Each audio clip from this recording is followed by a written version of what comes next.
Hello बच्चों।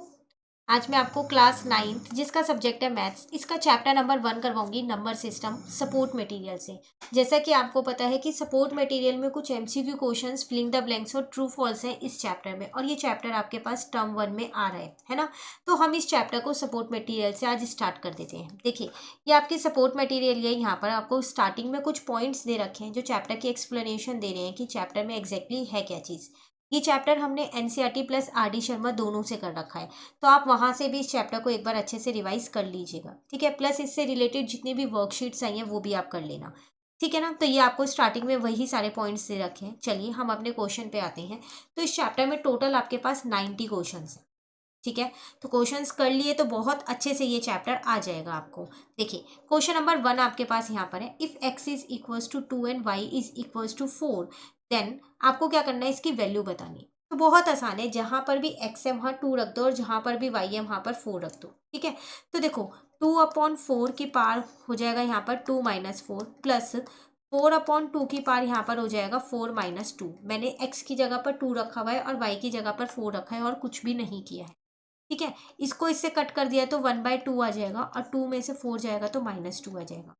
इसको इससे कट कर दिया तो 2 आ जाएगा, और 4 में से 2 जाएगा तो 2 आ जाएगा, ठीक है ना। अब देखो, यहाँ पार माइनस की है, तो अगर मैं बेस को पलट दूंगी तो पार प्लस की हो जाएगी। तो 2 की पार 2 हो गई यहाँ, और यहाँ 2 2 जब 4 हो जाएगा। देन 4 + 4, 2 की पार 2 मतलब 4, 4 + 4 8 आपका आंसर। क्लियर। चलिए, क्वेश्चन नंबर 2 पे आ जाते हैं। Which of the following is greatest, बताओ इनमें से सबसे बड़ा कौन सा है। तो अगर आप यहाँ ध्यान से देखो तो इसका आंसर तो 16 आएगा। 4 4 जा 16 होता है। अगर आप इसको देखो तो आप इसको 16 को लिख सकते हो 4 की पार 2, और ये 3/2 आपके पास ऐसी है, पार के ऊपर पार है तो मल्टीप्लाई हो जाएगा, 2 से 2 कट गया। 4 की पार 3 का मतलब आंसर हो गया 64। 4 4 जा 16, 16 4 जा 64, ठीक है। अब अगर आप इसको देखो तो आप इसको लिख सकते हो 1/4 की पार यहाँ पर 3 की होल पार -1/3। अब देखो, जो ये नीचे 3 है इसको आप ऊपर ले जा सकते हो, क्योंकि 1 की पार कितनी भी हो वो 1 ही रहता है। तो ये वाला 3 आ गया, मल्टीप्लाई -1/3 ऐसी है, ये कट हो गया। तो 1/4 की पार आपके पास आ गया -1। अब जैसे ही आप बेस को पलटोगे तो पार पॉजिटिव हो जाएगी, तो इसका आंसर आ जाएगा 4, ठीक है। अब अगर डी वाला देखो तो 256 है, इसको हम 4 की पार 4 लिख सकते हैं, क्योंकि 4 को जब हम 4 टाइम्स मल्टीप्लाई करते हैं तो 256 आता है। यहाँ -1/4 है। अब पार के ऊपर पार है तो मल्टीप्लाई कर दिया मैंने, ये कट हो गया। तो 4 की पार -1 आया, पार पॉजिटिव करूंगी तो बेस पलट देती हूँ 1/4, इसका आंसर आ गया 1/4। देखने से ही पता चल रहा है बी वाला आपका जो है सबसे बड़ा है, 64 वाला, तो इसलिए इसका आंसर आ जाएगा बी। क्लियर। चलिए, क्वेश्चन नंबर 3 पे आ जाते हैं। आपको क्या करना है, इसकी वैल्यू बतानी है। बहुत आसान है क्वेश्चन, कुछ नहीं करना। जहाँ डेसिमल है पहले उन्हें खोल दो। तो देखो, 32 इसकी पार्ट 0.2 था, इसको मैंने लिख दिया यहाँ 2/10, डेसिमल हटा के नीचे 10 कर दिया। सेम 81 25/100 कर दिया, डेसिमल हटाया नीचे 100 आ गया। यहाँ पर 256 0.5 है, डेसिमल हटाया नीचे 10 आ गया। 121 0.5 है इसकी पार्ट, डेसिमल हटाया यहाँ पर 5/10 आ गया, ठीक है। अब इसको इससे कट किया तो 1/5 आ गया, इसको इससे कट किया तो 1/4 आ गया, इसको इससे कट किया तो 1/2 आ गया, इसको इससे कट किया तो 1/2 आ गया, ठीक है। अब 32 के अगर प्राइम फैक्टराइजेशन करें तो वो 2 की पावर 5 होता है, मतलब 2 को 5 टाइम्स मल्टीप्लाई करेंगे तो 32 आएगा। इंटू में पार के ऊपर पार है तो मल्टीप्लाई हो गया 1/5, ठीक है। 81, 3 को 4 टाइम्स आप मल्टीप्लाई करोगे तो 81 आएगा, तो 3 की पावर 4 इसको मैं लिख सकती हूँ, और यहाँ 1/4 ये पार ऐसी ही, ठीक है। 256 ये 16 का स्क्वायर होता है, स्क्वायर आपको बहुत ज़रूरी है याद होने, ठीक है। तो यहाँ पर आ जाएगा 16 का स्क्वायर, और ये 1/2 इसकी पार ऐसी है, पार के ऊपर पार है इसलिए मल्टीप्लाई में लिख रही हूँ मैं। 121 11 का स्क्वायर होता है, और यहाँ पर आ जाएगा 1/2, ठीक है।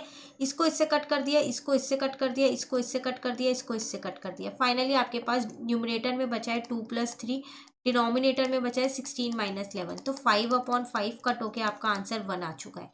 तो ये रहा आपका सी आंसर 1। क्लियर। चलिए, क्वेश्चन नंबर 4 पे आ जाते हैं। कह रहा है 3/7 लाइन बिटवीन, बताओ 3/7 इनमें से किन के बीच में आएगा। तो अगर आप 3/7 का दशमलव इसको डेसिमल में लिखोगे तो आपके पास आएगा 0.4285, आगे और कंटिन्यूएशन में है। तो आप क्या करो, सबके फर्स्ट वाले नंबर के डेसिमल निकाल लो। अब देखो, यहाँ 4/9 है, तो 4/9 को जब मैंने किया तो मेरा आया 0.444, तो ये तो आप देखो यहाँ 4 2 है और यहाँ ये 4 4 से शुरू है पॉइंट के बाद, तो ये तो हो ही नहीं सकता, बड़ा है उससे, तो काट दो इसे। उसी तरीके से 43 डिवाइडेड बाय 99 करोगे तो इसका आएगा आपके पास 0.4343। तो आप देखो ये भी 0.42 से बड़ा है, तो ये भी नहीं हो सकता, इसको भी कट कर दिया। ठीक है, उसके बाद 42 डिवाइडेड बाय 99 है, तो अगर आप इसको डेसिमल के रूप में देखोगे तो 0.42424 आएगा। ये इस वाले से छोटा है, तो इसके बीच में ये आ सकता है, लेकिन अभी हम आगे वाला भी देख लेते हैं। ठीक है, तो अब है आपके पास 41 डिवाइडेड बाय 99, तो ये होगा 0.4141। ये इसके बीच में भी आ सकता है, पर दोनों ऑप्शन तो नहीं हो सकते। अब अगला है आपके पास इसके बाद ये वाला, अगर आप देखो ये, ठीक है, तो ये यहाँ पर मिसप्रिंट है, ये सेम सेम है, ये यहाँ पर 42/99 होगा, तो ये अगला आ जाएगा 0.424। ठीक है, यहाँ 42/99 है इसमें। अब देखो इन दोनों के बीच में ये वाला नंबर तो आएगा ही नहीं, क्यों? क्योंकि ये तो इससे बड़ा है ना 424 से, तो इसका मतलब इसका आंसर हो जाएगा सी। क्लियर? चलिए नेक्स्ट पे आ जाते हैं, क्वेश्चन नंबर 5 पे। द नंबर, आपको एक नंबर दे रखा है, बताओ ये क्या है। एक नेचुरल नंबर है, एक इंटीजर है, एक रैशनल नंबर है, एक इरेशनल नंबर है। तो अगर आप ध्यान से देखो 318564, फिर दोबारा 318564, फिर दोबारा 318564, ये बार बार रिपीट हो रहा है, तो ये नॉन टर्मिनेटिंग बट रिपीटिंग है। तो नॉन टर्मिनेटिंग बट रिपीटिंग क्या होते हैं? Rational number. इसका मतलब इसका आंसर है सी। क्लियर? चलिए क्वेश्चन नंबर 6 पे आ गए हम। यहाँ कह रहा है the number 0.7 bar in the form p upon q where p and q are integer and q is not equal to 0। आपको क्या करना है? 0.7 बार को p अपॉन क्यू की फॉर्म में लिखना है। तो हम क्या मानते थे, जो ये दे रखा होता था इसको हम x मान लेते थे और इसको हम अपनी फर्स्ट इक्वेशन मान लेते थे। अब जितनी डिजिट रिपीट हो रही है उसके अकॉर्डिंग मल्टीप्लाई करते थे। एक डिजिट रिपीट हो रही है तो 10 से करेंगे, 2 रिपीट हो रही है तो 100 से, 3 हो रही है तो 1000 से, तो एक डिजिट रिपीट हो रही है तो x को 10 से मल्टीप्लाई किया 10x, 0.7 बार को 10 से मल्टीप्लाई किया तो 7.7 बार आ जाएगा। ये पॉइंट एक डिजिट आगे शिफ्ट हो जाएगा ना, ठीक है ना, तो 7.7 बार आ गया। इसको इक्वेशन 2 मान लिया। अब सेकेंड इक्वेशन में से फर्स्ट इक्वेशन को सब्ट्रैक्ट कर देते थे, तो 10x माइनस का x is equals to 7.7 bar minus का 0.7 बार, तो यहाँ आ जाएगा 9x इज इक्वल्स टू 7। तो x कितना आ जाएगा आपके पास? 7/9। तो इसका मतलब इसका आंसर आ गया आपके पास सी। क्लियर? चलिए क्वेश्चन नंबर 7 है आपके पास, the value of 0.23 bar plus 0.22 bar. तो 23 बार में 0.22 बार प्लस करोगे तो 0.45 बार आ जाएगा आपका आंसर। ये बहुत आसान क्वेश्चन था। ठीक है, नेक्स्ट है क्वेश्चन नंबर 8, द वैल्यू। आपको इसकी वैल्यू बतानी है। स्टेप बाय स्टेप करते हैं। देखो 3 - 4, पहले इस ब्रैकेट को सॉल्व करेंगे तो -1 आएगा, ये पार 4 ऐसी है और यहाँ पर 3 ऐसी है। ठीक है, देन 3 - 4, अब देखो -1 की पार 4 है, तो -1 को जब आप 4 बार लिखोगे, माइनस से माइनस कट गया, माइनस से माइनस कट गया, तो 1 आ जाएगा प्लस का, और ये पूरे पे पार 3 ऐसी है।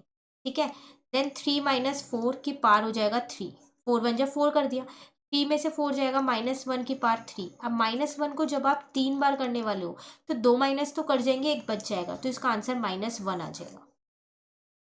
क्लियर? चलिए क्वेश्चन नंबर 9 पे आ गए हम। यहाँ आपसे कह रहे हैं the cube root of 125 divided by the square root of 25। Cube root of 125, इसको डिवाइड करना है आपको किससे? यहाँ पर ये वाला क्वेश्चन है, इससे डिवाइड करना है 125 के स्क्वायर से। तो 125 किसका क्यूब रूट है? 5 का, इसका क्यूब रूट 5 होगा, और 25 का स्क्वायर रूट क्या होगा? 5, 5 से 5 कट गया, 1 आपका आंसर। था आसान क्वेश्चन। चलिए क्वेश्चन नंबर 10 पे आ गए। Y square is equals to 6 to 5 है, देन वाई इज, देखो वाई स्क्वायर 6 to 5 है और 6 to 5 मुझे पता है 25 का स्क्वायर होता है। ठीक है, तो जैसे ही अगर आप यहाँ पर देखो, अगर इसको मैं ऐसे लिखूँ, y square is equal to 6 to 5 है, जैसे ही यहाँ से स्क्वायर हटा यहाँ पर रूट लग जाएगा, लेकिन ये प्लस माइनस का लगेगा, और मुझे पता है ये 25 का स्क्वायर होता है, लेकिन प्लस के 25 का स्क्वायर भी 6 to 5 ही है, और माइनस के 25 का स्क्वायर भी कितना है? 6 to 5 ही है, तो प्लस माइनस दोनों ही आंसर हो सकते हैं। तो बताओ ये रैशनल नंबर हुआ, इरेशनल हुआ? नाइदर रैशनल नॉर इरेशनल, या नेचुरल नंबर? इरेशनल तो नहीं होगा, ठीक है ना, फिर ये होगा ऑप्शन में, दो तो गलत हो गए। अब बात आती है नेचुरल है या रैशनल है। नेचुरल नहीं है, क्यों? क्योंकि +25 तो नेचुरल है, लेकिन -25 नेचुरल नहीं है, नहीं है ना। पर रैशनल दोनों ही है, +25 भी और -25 भी दोनों ही है ना, तो इसका मतलब ये रैशनल नंबर है। क्लियर? Question number 10। चलिए, आज हम क्वेश्चन नंबर 10 तक ही करेंगे। अपने आगे के जो क्वेश्चन नंबर 11 से क्वेश्चन है वो हम अपनी नेक्स्ट क्लास में करेंगे। तो आप 10 क्वेश्चन अच्छे से कंप्लीट कर लीजिएगा। कोई भी डाउट हो तो आप मुझसे कमेंट करके पूछ लीजिएगा। क्वेश्चन नंबर 11 से हम अपनी नेक्स्ट क्लास में करेंगे। तो अगर आपको ये वीडियो अच्छी लगी तो लाइक ज़रूर कीजिएगा और मेरे चैनल को सब्सक्राइब कीजिए। Thank you.